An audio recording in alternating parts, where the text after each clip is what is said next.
In this video, we're going to talk about using your body in performance.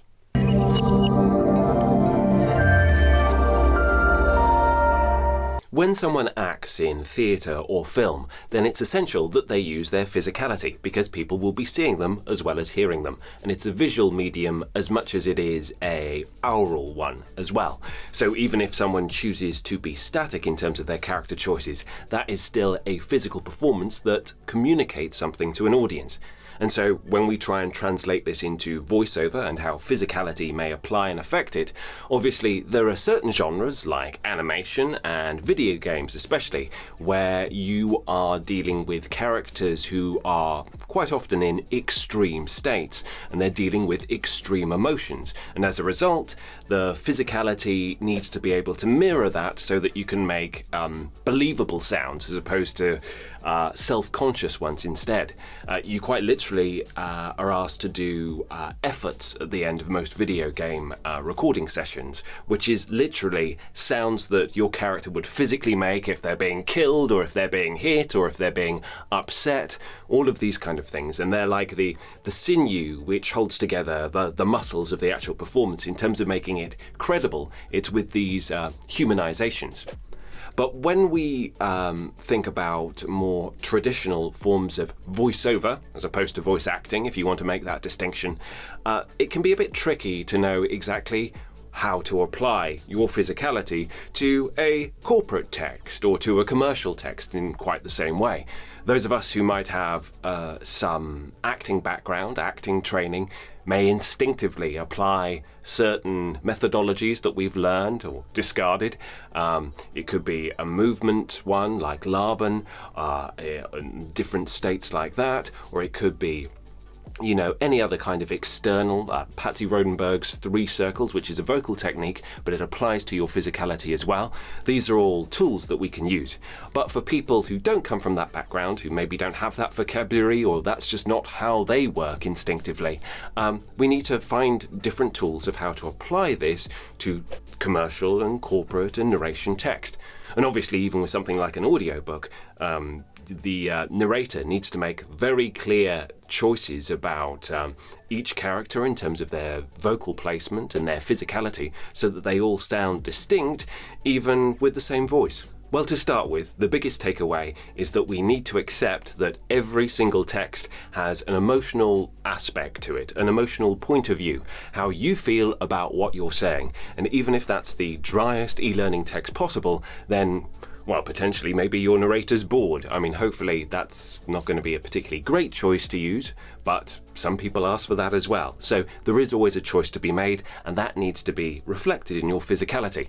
But a lot of the projects that you do voice will require a certain amount of energy behind them. And there are nuances to that, of course, but it means that in terms of your fundamentals, how you stand, I always make sure that I stand with one foot in front of the other rather than being side to side, because first of all it means that I can easily control my proximity to the microphone and backing off it as well, but it means that I'm literally more front-footed. I can be more dynamic if I want to be, or I can be more laid back as well, and immediately that informs my physicality in some way. Even if you're a voiceover who tends to sit down as opposed to stand up for your voiceover work, how you sit is going to hugely impact how you deliver. And as a base rule, I always make sure that I sit towards the edge of my seat with one leg lower than the other so that I've got room to breathe in my diaphragm so that I can project on support as well and be available and direct with the text. But let's use a specific example of a corporate project that I voiced a couple of weeks ago and how it can be massively affected in terms of performance purely through the physicality. And in these 2 reads that I'm going to give, one which is going to be quite physical and energetic, and one where my physicality is going to be quite slumped and laid back and sat down as well, I'm not changing any emotional state in my mind. I'm not thinking of a particular emotion that I need to be excited or get there. I'm purely working outside in, as actors might say. So let's see what you make of these 2 reads. The year was 2000. We had a vision. In the ever-transforming landscape of business and technology, we kept moving. From the Thames in London to the Opera House in Sydney and the Big Apple, New York, we kept adapting, kept moving. moving forward dynamically with the promise to deliver beyond expectations. We are transforming, but with our values intact. And then as an alternate take, we're going to sit down, we're going to be laid back, relaxed, not projected in any way, use the minimal amount of physicality, and if we do, it's going to be a bit of a shrug. The year was 2000. We had a vision. In the ever-transforming landscape of business and technology, we kept moving. From the Thames in London to the Opera House in Sydney and the Big Apple, New York. We kept adapting, kept moving forward dynamically, with the promise to deliver beyond expectations. We are transforming, but with our values intact. Now hopefully you see a difference in those two takes, and I'm not saying that one is better than the other, but all I'm saying is that the physical choices as opposed to the psychological text analysis choices will immediately give you something hopefully very, very different. And furthermore than this, I'm blessed with a studio where I can make these physical choices very, very easily and very, very simply. It's one of the reasons why I invested in this studio in the first place. But even if you're in a restricted space, and I started my career as most voiceover artists do, kind of huddled over with sound blankets on top of me and all of that kind of thing, but you need to start kind of practicing how to use your physicality in a confined space.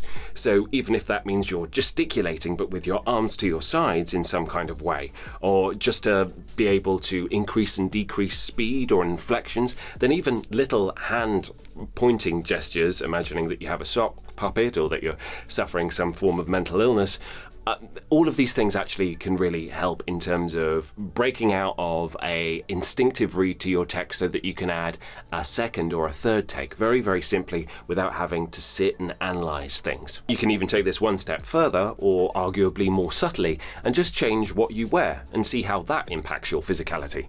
I know that with certain corporate reads, it makes a certain psychological sense that I wear a suit, but there also is a certain amount of physical restriction. It makes me stand in a particular way, which will therefore affect my alignment and my voice as a result, as opposed to if I rock up in a hoodie, where again, my physicality is instinctively going to be altered in a whole different way. Now, my essential point from all of this is not that one type of physical enactment will result in this particular type of delivery, but it's that you, as an individual, need to know what works with you.